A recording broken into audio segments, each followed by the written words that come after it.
Gadis ini sedang makan telur, dan seorang pria yang duduk di depannya langsung melayangkan sebuah tamparan. Dia yang ketakutan pun menangis, tapi kamu sama sekali tidak bisa membayangkannya. Dia sendirian menghadapi segerombolan serigala, tanpa ekspresi membantai mereka semua. Jae-yun dari kecil sudah diubah oleh organisasi misterius. Dia tidak hanya memiliki IQ yang super tinggi, tapi juga bisa menggunakan pikiran untuk mengendalikan benda. Jae-yun adalah percobaan yang paling berhasil. Karena dia terlalu kuat, tim takut untuk tidak bisa mengendalikannya, dan bersiap untuk menghancurkannya. Tapi Jae-yun sudah kabur duluan. Tim organisasi mengejarnya sepanjang malam, tapi tetap saja tidak bisa terkejar. 10 tahun pun berlalu. Jae-yun diadopsi oleh pasangan petani yang baik hati, dan menjadi anak petani seperti orang biasa. Ia juga lupa dengan kejadian 10 tahun yang lalu. Terkadang kepalanya bisa tiba-tiba terasa sangat sakit, tapi hal yang menakutkan tetap datang. Tim organisasi akhirnya menemukannya. Nobleman bertanya apakah dia masih ingat dengan dirinya. Saat itu Jae-yun kebingungan. Dia tidak ingat sama sekali. Nobleman mengira dia berpura-pura, dan langsung melemparkan tamparan. Jae-yun kaget dan ketakutan. Dia melihat Nobleman, dan tiba-tiba keluar air mata dari matanya. Nobleman saat itu mengetahui gadis di depannya benaran hilang ingatan. Ternyata sebelumnya Jae-yun mengikuti sebuah acara. Hal ini membuat profesor menemuinya. Jae-yun yang pulang ke rumah, menonton acara perlombaannya bersama orang tuanya. Tapi ayahnya tidak senang, karena di saat Jae-yun tampil, ia melayangkan mikrofon. Ayahnya tahu ini bukanlah sulap. Dia dari kecil sudah memiliki kemampuan. Dia khawatir anaknya bisa dilukai orang jahat. Kepalanya yang sangat sakit membuat Jae-yun terbangun. Di saat dia berjalan keluar dari kamar, sebuah pistol mengarah ke kepalanya. Sahabatnya juga sudah menjadi tahanan. Seorang pria dengan bekas luka muncul. Dia bertanya Jae-yun apakah dia seorang penyihir. Ternyata mereka adalah tim organisasi misterius. Jae-yun tidak berhentinya menjelaskan.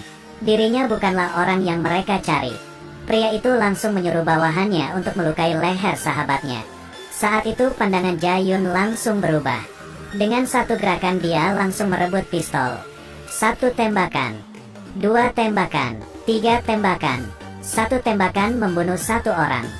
Berbeda sekali dengan dirinya yang tadi sangat lemah.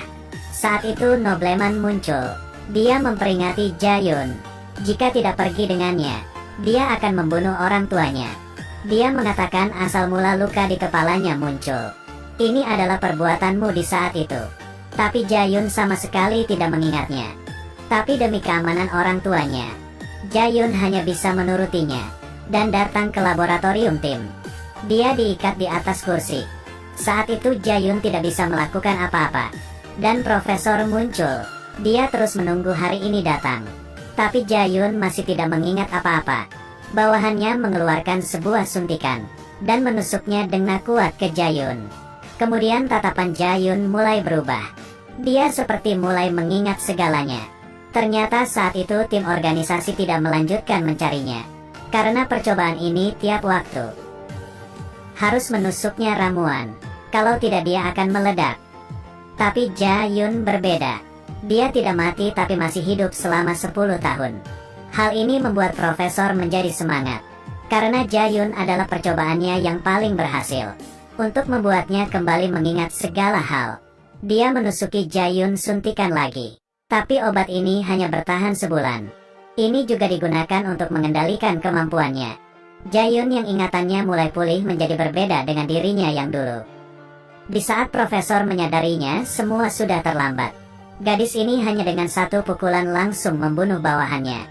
Untuk menghalanginya, profesor menyuruh bawahannya untuk mengeluarkan gas tidur. Jae-yun yang memiliki kemampuan langsung datang ke belakang profesor. Sudah lama tidak ketemu profesor. Jae-yun pun mengatakan kebenarannya kepadanya. Ternyata selama ini dia tidak lupa ingatan. Sebelumnya dokter berkata kepadanya, penyakit otaknya, jika tidak ada transplantasi sumsum tulang, dia tidak bisa hidup lebih dari sebulan. Beberapa tahun ini Jae-yun juga terus mencari mereka, tetapi tidak menemukan petunjuk.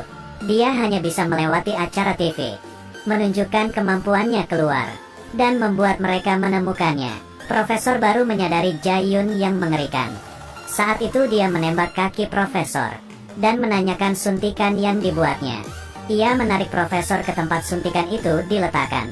Tiba-tiba nobleman muncul, mengatakan dirinya lah yang paling kuat. Tapi setelah itu, langsung diserang Jae-yun ke dinding dengan hanya satu tangan. Kita sama sekali bukan di level yang sama. Nobleman ingin melawannya. Ia memegang kaki Jae-yun dan mulai menyerangnya. Tapi kecepatannya tidak sebanding dengan Jae-yun. Meski kekuatannya kuat, tapi sama sekali tidak mengenai Jae-yun. Saat itu Jae-yun menangkap nobleman dan melemparnya ke pintu. Mereka sama sekali bukan di level yang sama. Jae-yun hanya menamparkan beberapa kali.